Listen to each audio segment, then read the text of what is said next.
Today we're talking about security and sustainability. I'm Jenny Brown and welcome to This Week in Cloud, where we serve you the lowest latency news.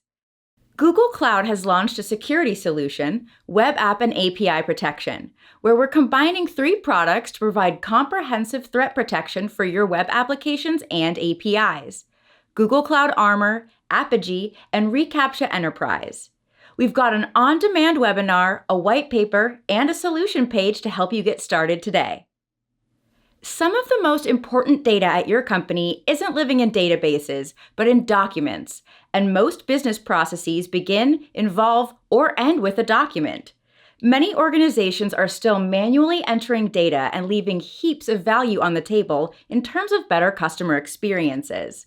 The latest release of Document AI platform, Lending DocAI, and Procurement DocAI, built on decades of AI innovation at Google, bring powerful and useful solutions to these challenges.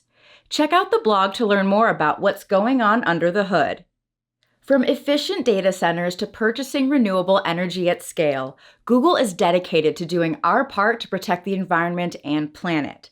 Chrome OS provides sustainable computing software and hardware through our ecosystem of partners and customers, from energy efficiency to responsible supply chain and operations.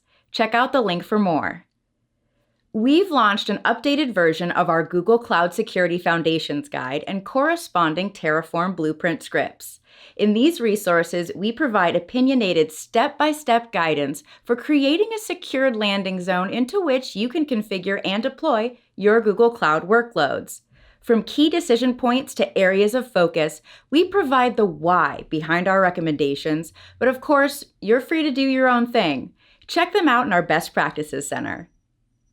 If you want to read more about these announcements or see a full list, check out the link. Any thoughts or ideas? Leave us a comment or tweet us. We'll see you in the cloud.